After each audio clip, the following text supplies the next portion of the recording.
तो गंदम के हवाले से आज के सबसे बड़ी खबर से आप लोगों को आगाह करने लगे हैं। काश्तकारों के फायदे व निज़ाम बनाया जाए। खालिद खोखर 10 लाख टन की समुद्री जमीनी रास्ते एक्सपोर्ट का मुतालबा।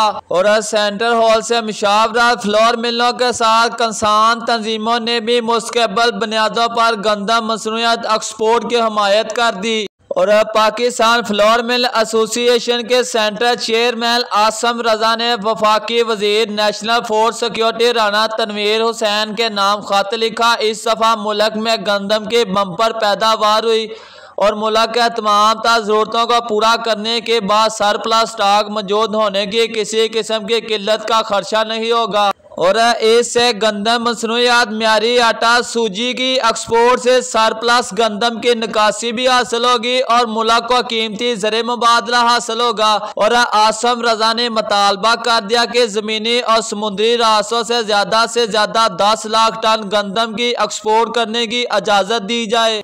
और आलमी मंडियों में गंदम की कम कीमत के सबब गंदम एक्सपोर्ट नहीं हो सकती। गंदम मसनूआत की एक्सपोर्ट से फी टन 350 से लेकर $360 का ज़र मुबादला पाकिस्तान आ सकता है। और खत में कहा गया कि अफगानिस्तान एक बड़ी मार्केट है, वहाँ कोई भी बाज़बत बैंकिंग निज़ाम मौजूद ना होने की वजह से हुकूमत तजवीज़ कर सकती है जिससे गंदम एक्सपोर्ट भी की जा सकती है। और देखा जाए अगर बाहर मालक में गंदम की एक्सपोर्ट शुरू हो जाए तो गंदम मार्केट में कुछ बेहतरी आ सकती है। अगर गंदम से तैयार चीजें करके बाहर मालक में एक्सपोर्ट की जाए तो उससे भी कुछ गंदम मार्केट में बेहतरी आनी शुरू हो जाएगी। तो अब देखते हैं आने वाले दिनों में हुकूमत गंदम एक्सपोर्ट का क्या फैसला करती है। क्या गंदम से चीजें तैयार करके बाहर मालक में एक्सपोर्ट की जाए तो उससे गंदम मार्केट में और किसानों को फायदा हासिल हो सकता है। तो अब बात करते हैं गंदम के रेट के हवाले से। बात करें पूरे पंजाब की ओवरऑल मंडियों के अंदर गंदम 2400 रुपये से लेकर 2600 का दरमियान साफ सुथरी गंदम फरोख्त हो रही है और घरों वाली गंदम 2700 रुपये तक।